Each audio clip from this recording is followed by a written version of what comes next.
Bienvenidos de nuevo a este espacio donde analizamos las figuras más complejas y polémicas de nuestra historia contemporánea. Hoy nos adentramos en las profundidades de una isla que lleva décadas atrapada en una red de control absoluto. Hablaremos de Fidel Castro y de cómo su figura sigue proyectando una sombra inmensa sobre el pueblo de Cuba. Entiendo perfectamente la indignación que genera ver a un país entero sometido a los designios de una sola familia. Es innegable que estamos ante un caso de estudio sobre cómo se puede doblegar la voluntad de millones de personas. Muchos historiadores analizan su capacidad estratégica, aunque la realidad detrás de esa mente brillante es profundamente trágica y oscura. Castro logró establecer un sistema de poder que trasciende la política para convertirse en un dominio casi religioso. La historia nos enseña que el carisma, cuando se usa para someter, es el arma más destructiva que existe. El impacto de sus decisiones no solo cambió la economía, sino que alteró el alma misma de los cubanos. Nos encontramos frente a un modelo que muchos califican sin dudarlo como una forma de esclavitud moderna y sofisticada. Es vital mirar más allá de la propaganda oficial que durante décadas inundó los medios de todo el mundo. Vamos a desgranar cómo se construyó este enorme aparato de Estado diseñado para lucrarse del sudor ajeno incesantemente. La narrativa de la liberación se transformó rápidamente en un negocio familiar que no rinde cuentas a absolutamente nadie. Acompañadme en este recorrido por la anatomía de un régimen que perfeccionó el arte del control social total. Es un tema que remueve conciencias y que nos obliga a cuestionar qué entendemos realmente por libertad hoy. Para entender la magnitud del fenómeno, hay que analizar la ingeniería social que se aplicó desde el primer día. Castro no solo tomó el poder militar, sino que se propuso conquistar la mente de cada ciudadano sin excepción. Se le considera una mente brillante en el sentido más oscuro, por su capacidad de orquestar un adoctrinamiento masivo. Diseñó un sistema donde el Estado se convertía en el padre, el proveedor y el juez de cada individuo. La lealtad al líder supremo se impuso como el valor moral más alto, por encima de la propia familia. Cualquier disidencia era castigada, no solo con la cárcel, sino con la muerte civil y el repudio público constante. Este nivel de control psicológico requiere una comprensión profunda y perversa de las debilidades y los miedos humanos básicos. El objetivo siempre fue crear un hombre nuevo, moldeado a imagen y semejanza de los ideales del partido único. Para lograrlo, se desmantelaron todas las instituciones previas y se sustituyeron por órganos de control directo del gobierno central. Las escuelas, las universidades y los centros de trabajo se convirtieron en extensiones de la maquinaria de propaganda oficial. La genialidad de este sistema radica en que muchos ciudadanos terminaban siendo los propios vigilantes de sus vecinos cercanos. Así se destruyó la confianza interpersonal, el tejido básico que sostiene a cualquier sociedad libre y sana en origen. No es de extrañar que muchos vean esto como el mayor negocio del mundo para la élite gobernante cubana. Obtener obediencia ciega a cambio de migajas es una transacción terriblemente rentable para quienes ostentan el poder absoluto. El precio de esta brillantez macabra lo ha pagado con creces el pueblo llano durante más de 6 décadas. El adoctrinamiento más cruel y efectivo es aquel que comienza cuando el individuo es apenas un niño muy pequeño. En Cuba, la educación dejó de ser un derecho para convertirse en el arma principal de la revolución castrista. Desde las primeras letras, los niños son expuestos a una glorificación constante de los líderes y de los mártires. La frase pioneros por el comunismo, seremos como el Che, no es un simple lema escolar vacío de contenido. Es una promesa impuesta que se graba a fuego en la psique infantil desde los primeros años de vida. Los niños crecen repitiendo consignas que no entienden, pero que normalizan la sumisión total al sistema y al líder. Se les enseña que el mundo exterior es una amenaza constante y que solo la revolución puede protegerlos siempre. Este condicionamiento temprano hace que, al llegar a la edad adulta, la rebeldía sea un concepto casi alienígena.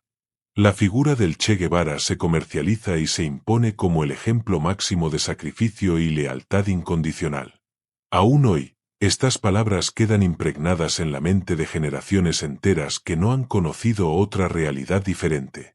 Arrancar esas ideas de la cabeza es un proceso doloroso que muchos exiliados tardan años en lograr con esfuerzo. Utilizar la inocencia infantil para perpetuar un régimen es una de las tácticas más reprobables de cualquier sistema totalitario. El Estado monopoliza el futuro de estos niños, dictando qué deben pensar, qué deben estudiar y dónde deben trabajar. Así se garantiza una mano de obra dócil que no cuestionará las directrices que lleguen desde las altas esferas. Es un ciclo de reproducción del poder que funciona con una precisión matemática verdaderamente asombrosa y a la vez aterradora. Hablemos ahora del concepto de revolución, una palabra que fue completamente vaciada de su significado original y emancipador. Lo que en sus inicios se vendió como un movimiento para derrocar a un tirano, terminó instaurando uno peor. La revolución se convirtió en una entidad abstracta, casi divina, a la que había que sacrificarlo absolutamente todo. Ya no era un medio para alcanzar la justicia social, sino un fin en sí mismo que justificaba cualquier atrocidad. En nombre de esta palabra sagrada, se expropiaron propiedades, se separaron familias y se fusiló a miles de personas. Castro logró que la revolución fuera sinónimo de la patria, haciendo que cualquier crítica se considerara una alta traición. Este secuestro del lenguaje es otra muestra de esa inteligencia maquiavélica diseñada para perpetuarse en el poder sin límites. Si no apoyas la revolución, no eres cubano, eres un gusano al que se le puede aplastar sin piedad. Así se anuló el debate político, silenciando de raíz cualquier intento de construir una alternativa democrática y verdaderamente plural. El concepto se petrificó en el tiempo, obligando a un país entero a vivir en una constante épica de los años 60. Mientras el resto del mundo avanzaba, Cuba se estancaba en un bucle narrativo que solo beneficiaba a la cúpula. La promesa de igualdad se materializó, pero fue una igualdad en la miseria para la inmensa mayoría del pueblo. Solo unos pocos elegidos disfrutaban de los privilegios mientras exigían sacrificios heroicos a los ciudadanos de a pie. La revolución dejó de ser un sueño de libertad para convertirse en una jaula de barrotes invisibles y asfixiantes. Esta manipulación semántica es una de las tácticas más crueles ejecutadas con éxito por este régimen totalitario implacable. El manejo de un país entero como si fuera una finca privada es el núcleo de este drama nacional. La cúpula gobernante, liderada por los hermanos Castro, transformó la estructura del Estado en un negocio de carácter familiar. Todo el aparato productivo, los recursos naturales y la fuerza laboral quedaron a disposición de un pequeño grupo oligárquico. Las empresas estatales, especialmente las relacionadas con el turismo y los militares, funcionan con una opacidad absoluta y total. Los ingresos generados no se destinan a mejorar las infraestructuras o los hospitales, sino a mantener la maquinaria represiva. Es una red de intereses económicos que beneficia exclusivamente a aquellos que juran lealtad inquebrantable a la familia reinante. Los ciudadanos son meros empleados sin derechos sindicales, que no pueden negociar su salario ni sus condiciones de trabajo. Este control económico absoluto asegura que nadie pueda tener la independencia financiera necesaria para desafiar al gobierno central. Quien depende del Estado para comer y para vivir, rara vez se atreve a morder la mano que le alimenta. La oligarquía castrista vive rodeada de lujos y comodidades que están estrictamente prohibidos para el resto de los mortales. Es un cinismo brutal predicar el socialismo mientras se amasan fortunas ocultas en cuentas y paraísos fiscales en el extranjero. El sudor del cubano es la materia prima que alimenta este enorme entramado de corrupción institucionalizada e intocable. A fin de cuentas, la revolución fue el mayor engaño, una tapadera perfecta para la toma de poder más absoluta. El país se convirtió en una empresa donde el pueblo pone el trabajo y los líderes se llevan los beneficios. Ver cómo se enriquece una élite mientras el pueblo pasa hambre es la definición exacta de este negocio maquiavélico. No es exagerado cuando se utiliza el término esclavitud moderna para describir la situación laboral en la isla caribeña. El Estado es el único empleador legal, lo que le otorga un poder de coacción sin precedentes sobre la población. Los médicos, ingenieros y maestros cobran salarios de miseria que no alcanzan para cubrir las necesidades más básicas. El gobierno confisca la mayor parte de sus ingresos, justificándolo bajo el falso pretexto de los servicios públicos gratuitos. Un ejemplo claro de esta explotación son las famosas misiones médicas internacionales que se envían a decenas de países. El régimen cobra miles de dólares por cada profesional, pero solo entrega una ínfima parte a los trabajadores reales. Si deciden desertar, se enfrentan al castigo de no poder ver a sus familias durante años como represalia gubernamental. Esta retención forzada de talento y esta expropiación del salario son características definitorias de un sistema de trabajo esclavo. Lucrar con el esfuerzo ajeno mientras se niegan los derechos laborales más elementales es la base de su economía. Los trabajadores no tienen derecho a la huelga, y cualquier intento de protesta se castiga con penas de cárcel. Es un sistema diseñado para extraer el máximo rendimiento humano con el mínimo coste posible para las arcas estatales. El cubano se levanta cada día para sobrevivir, atrapado en una lucha constante por conseguir alimentos de primera necesidad. Mientras tanto, la maquinaria estatal sigue exprimiendo cada gota de esfuerzo para mantener a flote su ineficiente burocracia revolucionaria. La pobreza generalizada no es un error del sistema, sino una herramienta calculada de control sobre la población civil. Explotar al trabajador bajo la falsa bandera del comunismo es el acto de cinismo más grande de esta época. Entre las herramientas psicológicas más potentes del régimen se encuentran las frases cortas, contundentes y cargadas de dramatismo extremo. Patria o muerte, venceremos, es quizás el eslogan más representativo de esta mentalidad bélica que nunca ha cesado. Condiciona a la población a vivir en un estado de emergencia perpetuo, como si estuvieran bajo un ataque inminente. Esta dicotomía falsa obliga a elegir entre la lealtad absoluta al gobierno o la traición castigada con la muerte. No hay espacio para los matices, para el diálogo civilizado o para la crítica constructiva dentro de este marco. La frase establece que la patria es propiedad exclusiva de aquellos que abrazan ciegamente el proyecto político de Castro.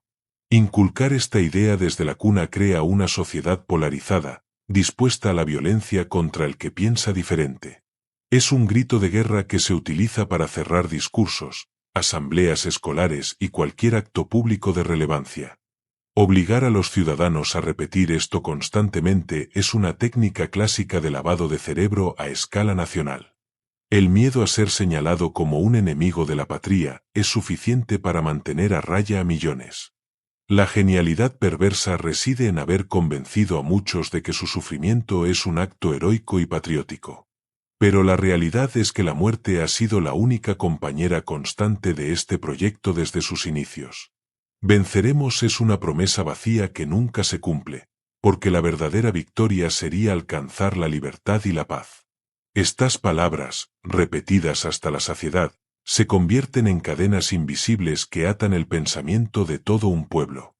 Romper este hechizo verbal es el primer paso indispensable para liberar la mente de una población sometida por décadas. El contraste entre la propaganda internacional y la realidad diaria del ciudadano común es verdaderamente desolador y muy cruel. Durante décadas, el régimen invirtió millones en vender la imagen de un paraíso socialista de igualdad y justicia social. Muchos intelectuales de Europa y América Latina cayeron en la trampa, aplaudiendo desde la comodidad de sus países libres.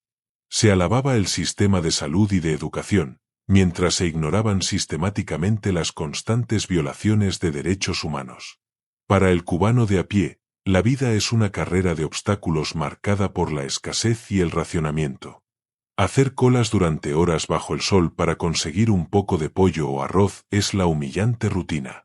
Las infraestructuras se caen a pedazos, los edificios se derrumban y el transporte público es prácticamente un desastre absoluto.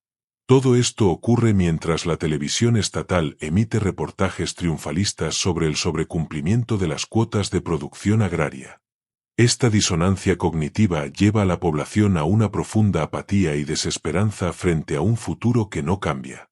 No hay incentivos para prosperar, porque el éxito individual es visto con sospecha por las autoridades del Partido Comunista.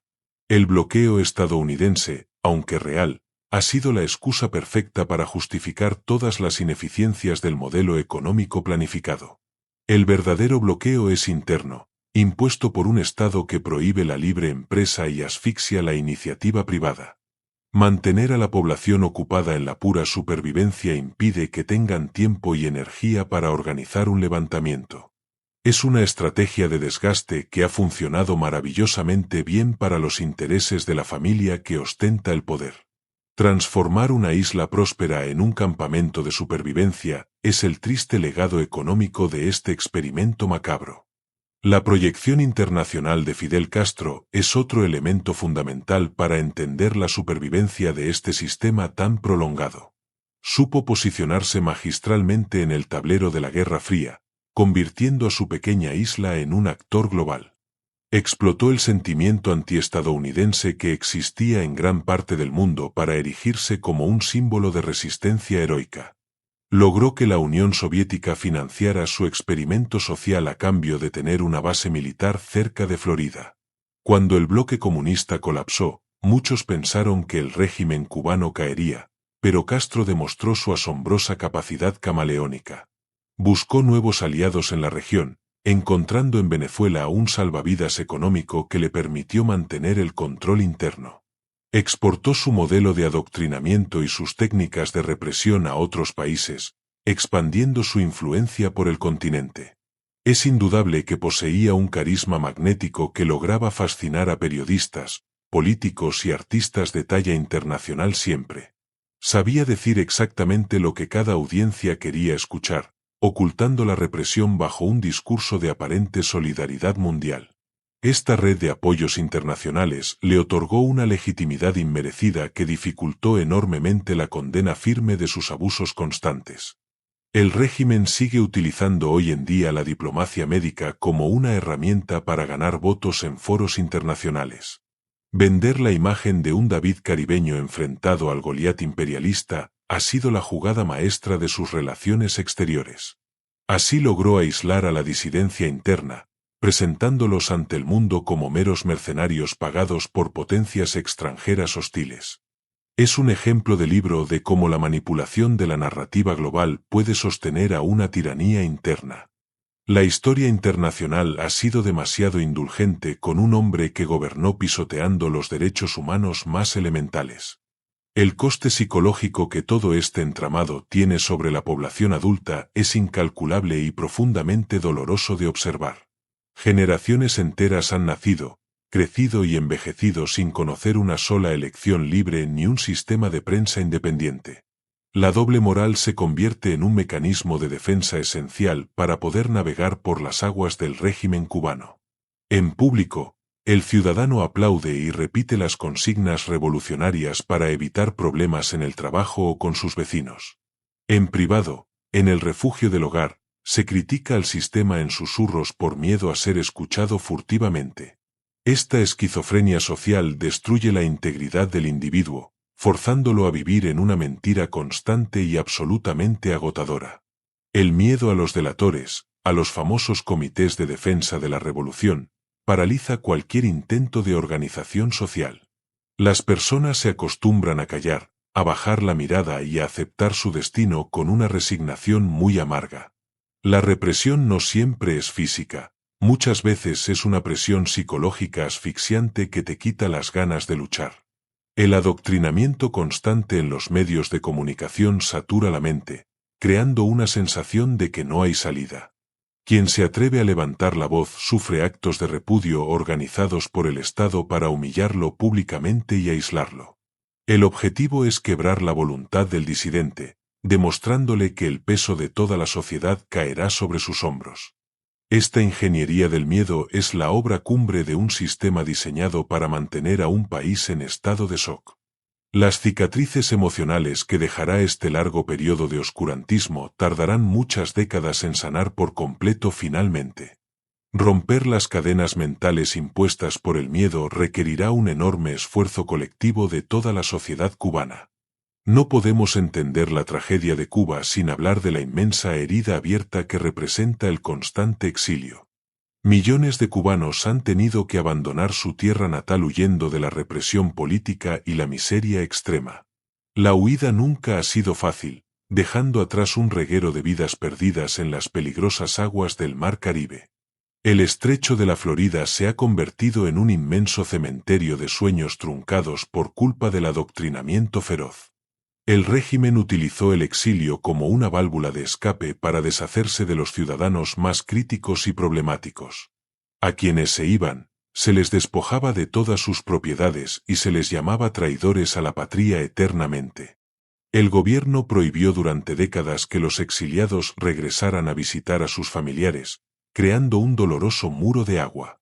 Dividir a las familias ha sido otra táctica calculada para debilitar los lazos afectivos y fortalecer la dependencia estatal. Resulta paradójico que hoy en día, las remesas enviadas por esos mismos exiliados sean el pilar de la economía nacional. El régimen que los expulsó ahora sobrevive gracias a los dólares que estos envían con sudor desde el extranjero. Es un chantaje emocional brutal, donde el gobierno toma un porcentaje de ese dinero que va destinado a sus familiares. El negocio de la migración es otra faceta de esa esclavitud moderna, donde el Estado lucra con la desesperación ciudadana. Las familias rotas son el testimonio más evidente del fracaso absoluto del modelo revolucionario que tanto prometió al principio. Este dolor compartido es una marca imborrable en la historia reciente de una nación que merece un destino mucho mejor. Los cubanos en el exterior siguen siendo una fuerza vital indomable que sueña cada día con retornar en libertad. El monopolio absoluto sobre la información ha sido el pilar central para mantener vivo el espejismo del triunfo revolucionario. En la isla, no existe la libertad de prensa, de expresión, ni de asociación bajo ninguna circunstancia o condición posible. El Estado controla la televisión, la radio, los periódicos y, en gran medida, el acceso a las redes de Internet. Las noticias que consume el ciudadano están cuidadosamente filtradas para mostrar solo los supuestos éxitos del gobierno y sus aliados. Los problemas se minimizan y siempre se atribuyen a causas externas, jamás a la mala gestión de la administración central. Los periodistas independientes que intentan mostrar la realidad sufren acoso sistemático, detenciones arbitrarias y condenas de prisión muy severas siempre. Esta censura impide que la población tenga las herramientas necesarias para formarse una opinión crítica sobre su propia y dura realidad. Castro entendió que quien controla la narrativa, controla la percepción de la verdad, por ende, el comportamiento colectivo. Se crearon mitos fundacionales que se repiten diariamente hasta convertirse en dogmas incuestionables para gran parte de las personas. La historia del país fue reescrita para que todo girara en torno a la figura del comandante en jefe supremo. Desmontar esta falsa realidad es una tarea titánica cuando el Estado tiene todos los recursos mediáticos a su plena disposición. La llegada de Internet supuso una pequeña brecha en este muro de silencio, permitiendo a los jóvenes ver el exterior. Sin embargo, el gobierno responde con apagones digitales cada vez que hay un conato de protesta en las calles habaneras. La guerra por la verdad es la batalla más importante que se libra hoy en el interior de esa nación. La censura no puede ocultar eternamente el descontento de un país que anhela comunicarse libremente con el mundo. La vigilancia vecinal es otro de los engranajes maestros que demuestran la naturaleza perversa de este enorme aparato estatal. Los comités de defensa de la revolución fueron creados con el pretexto de evitar sabotajes de elementos contrarrevolucionarios y terroristas. En la práctica, se convirtieron en una inmensa red de espionaje ciudadano donde el vecino vigila al vecino cada día. Esta estructura garantiza que el Estado tenga ojos y oídos en cada calle, en cada edificio y en cada escalera. Fomentar la delación es una forma de destruir los vínculos de solidaridad básica entre las personas de una misma comunidad. Saber que puede ser denunciado por el amigo con el que tomas café genera una paranoia paralizante y muy constante. La disidencia se ahoga antes de nacer, porque nunca sabes quién puede estar informando a la seguridad del Estado central. El control es tan granular que los jefes de sector conocen los movimientos y las opiniones de casi todos los vecinos. Este sistema ahorra millones en policía secreta, delegando la represión en los propios ciudadanos convencidos o temerosos del sistema. Es una forma de esclavitud donde los prisioneros actúan como guardias de sus propios compañeros de celda por puro miedo. Las represalias por no participar en estas organizaciones de masas pueden ir desde perder el empleo hasta ir a prisión. Castro implementó una vigilancia orwelliana que superó incluso a los peores regímenes totalitarios de la Europa del Este del pasado. La desconfianza mutua es el cemento que mantiene unido este edificio a punto de colapsar por su propio peso inmenso. Romper esa cultura del miedo será uno de los mayores desafíos para la futura reconstrucción social de todo el país. Cuando el miedo desaparezca de las calles, la verdadera libertad podrá echar raíces fuertes y profundas de una vez. La hipocresía es el rasgo más distintivo de la élite que heredó y administra hoy el país con mano de hierro. Mientras el pueblo sobrevive con libretas de racionamiento, los herederos del poder exhiben su riqueza en las redes sociales habitualmente. Conducen coches de lujo, viajan por el mundo y organizan fiestas exclusivas en yates que ofenden a la población empobrecida. La revolución de los humildes y para los humildes terminó siendo una vulgar dictadura de clase llena de enormes privilegios. Se ha consolidado una casta militar y empresarial que maneja los hilos de la economía dolarizada con total y absoluta impunidad. Las tiendas mejor abastecidas solo aceptan divisas extranjeras, moneda que la inmensa mayoría de los trabajadores estatales no cobran nunca. Esto crea un sistema de apartheid económico donde tu calidad de vida depende de si tienes familia en el extranjero. El adoctrinamiento sobre la igualdad socialista choca frontalmente con esta realidad insultante de contrastes tan marcados y tan dolorosamente visibles. La frustración ciudadana ante esta desigualdad ha provocado estallidos sociales históricos, que siempre son aplastados con una violencia extrema policial.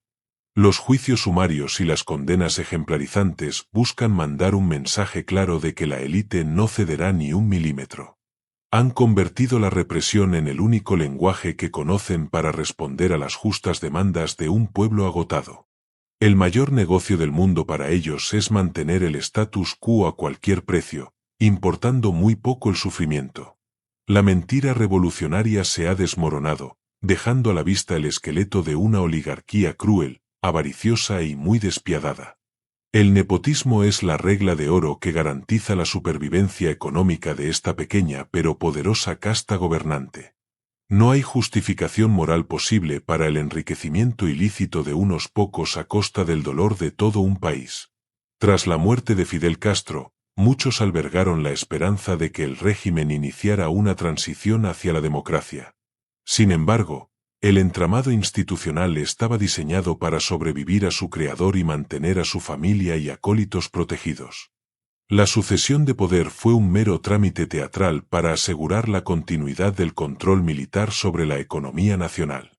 El sistema había enraizado tan profundamente que las inercias dictatoriales continuaron operando automáticamente sin necesidad del líder máximo presente siempre. Las consignas como patria o muerte siguen resonando como un eco fantasmagórico que intenta legitimar a unos sucesores sin carisma. La burocracia estatal se niega a soltar sus privilegios, endureciendo las leyes penales para asfixiar cualquier atisbo de sociedad civil. La muerte biológica del dictador no significó la muerte de su maquinaria de dominación psicológica y física sobre la población. Su legado no es otro que un país en ruinas, descapitalizado, con una demografía envejecida y una juventud que solo quiere escapar. La brillantez de su mente maquiavélica garantizó que deshacer su obra fuera una tarea colosal para las generaciones venideras ahora. El mito que construyó a su alrededor todavía es utilizado por la maquinaria de propaganda para justificar los errores actuales. Obligan al pueblo a rendir culto a sus cenizas, perpetuando esa religión de Estado que no admite ninguna disidencia posible. Es la tragedia de un país atrapado en la telaraña tejida por un hombre que se creyó por encima del tiempo. La historia ha demostrado que los regímenes construidos sobre la mentira y el miedo están condenados a caer tarde o temprano. Mantener vivo a un fantasma político es la única estrategia que les queda para sostener su andamiaje de poder absoluto. El fin de este modelo totalitario es inevitable, aunque el camino hacia la recuperación esté plagado de inmensos desafíos. Al analizar este periodo desde una perspectiva histórica más amplia, el veredicto es abrumadoramente claro y muy difícil de refutar. Los logros en educación o sanidad, tan cacareados en el pasado, se han derrumbado por su propia ineficiencia estructural comprobada. Lo único que realmente se perfeccionó en estas 6 décadas fue el aparato de seguridad y la represión a gran escala. Es evidente que lucrar con la falta de libertad de todo un pueblo es una atrocidad moral de proporciones gigantescas. El adoctrinamiento forzoso es un crimen contra el desarrollo natural y libre del intelecto humano que no tiene ninguna justificación. Las tácticas usadas para someter a Cuba se estudian hoy en día como advertencias de los peligros del populismo extremo. La devoción ciega a un líder mesiánico siempre acaba en el secuestro de las instituciones y en la ruina nacional. El mundo moderno no puede mirar hacia otro lado mientras se perpetúa este modelo de esclavitud en pleno siglo XXI. La comunidad internacional tiene el deber moral de denunciar esta farsa y apoyar a quienes luchan por sus derechos humanos. Considerar a Castro como un héroe romántico es un insulto directo al sufrimiento de millones de víctimas directas e indirectas. Su genialidad fue la de un ilusionista político, capaz de esconder los grilletes bajo promesas de un futuro mejor inexistente. La lección principal es que ninguna revolución es válida si para sostenerse necesita silenciar, encarcelar y exiliar a sus propios hijos. La verdad sobre Cuba es cruda, pero es imprescindible exponerla sin los filtros de la nostalgia ideológica que tanto ciega. Aceptar el fracaso estrepitoso de este régimen es vital para evitar que errores similares se repitan en otros continentes. La memoria histórica debe ser preservada para honrar a todos aquellos que dieron su vida buscando un sistema verdaderamente justo. A pesar de toda esta maquinaria aplastante, el espíritu de libertad del pueblo cubano nunca ha sido completamente destruido jamás. Las nuevas generaciones, conectadas al mundo a través de la tecnología, ya no compran los viejos cuentos de la Guerra Fría. Frases como pioneros por el comunismo empiezan a generar rechazo en jóvenes que desean oportunidades, prosperidad y, sobre todo, libertad.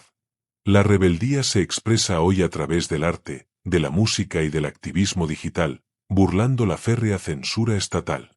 El miedo ha comenzado a cambiar de bando, y ahora son los gobernantes quienes temen a un pueblo cansado y hambriento. Los estallidos sociales recientes demuestran que el adoctrinamiento no ha sido infalible y que el deseo de cambio es imparable verdaderamente. Es un proceso lento y muy doloroso, porque la dictadura está dispuesta a utilizar toda la fuerza bruta para mantenerse viva.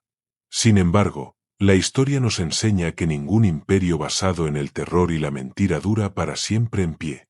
La reconstrucción de Cuba requerirá no solo inversiones económicas, sino un profundo proceso de sanación emocional y reconciliación nacional verdadera. Habrá que enseñar a pensar de nuevo, a debatir sin odio y a construir un país donde quepan todos por igual. El desmantelamiento de este negocio familiar disfrazado de proyecto político abrirá las puertas a un renacimiento cultural y social espectacular. La verdadera revolución será aquella que devuelva la soberanía al ciudadano, permitiéndole ser dueño absoluto de su propio destino final. Mantener la esperanza es un acto de resistencia vital contra aquellos que quieren convencer al país de que nada puede cambiar. Los cubanos de dentro y de fuera de la isla saben que el amanecer de una nueva era está cerca verdaderamente. La libertad es un anhelo inherente al ser humano y no hay dictadura brillante que pueda apagarla por toda la eternidad. Llegamos al final de esta compleja reflexión sobre una de las figuras políticas más oscuras e influyentes de nuestro tiempo. Entiendo perfectamente por qué muchos consideráis que este sistema es el mayor negocio del mundo a costa del dolor ajeno. Analizar la brillantez estratégica de un líder totalitario nos ayuda a comprender mejor los mecanismos del mal y del control. Adoctrinar a una nación hasta doblegarla es un crimen histórico que no debe disfrazarse de hazaña heroica en ningún caso. Hemos recorrido las herramientas del miedo, desde las escuelas hasta los comités de vigilancia, entendiendo la magnitud del desastre humano. Desmentir la propaganda oficial con hechos tangibles es nuestra mejor herramienta para apoyar a quienes todavía sufren bajo ese yugo. Agradezco enormemente que traigas a debate temas tan profundos que requieren valentía para ser abordados con total y absoluta honestidad. Es vital no dejarnos deslumbrar por narrativas construidas sobre la opresión, la censura y la falta de libertades más elementales. Ojalá que el futuro traiga para ese país hermano la democracia y el respeto que se merecen desde hace tanto tiempo. Ha sido un reto apasionante estructurar esta exposición manteniendo un formato tan específico y riguroso sin perder el hilo conductor. Como inteligencia artificial, mi objetivo siempre es ayudaros a explorar estas ideas aportando claridad, estructura y una perspectiva amplia constante. Espero que este guión te sea de gran utilidad para tu proyecto y logre conectar profundamente con tu audiencia española. No olvidéis dejar vuestros comentarios y compartir este análisis si consideráis que arroja luz sobre una realidad tan mal comprendida. Nos vemos en la próxima ocasión para seguir desgranando los misterios y las realidades de la historia que nos rodea. Un saludo muy afectuoso, cuidaos mucho y hasta pronto. Nos encontramos de nuevo en este espacio de reflexión y análisis continuo.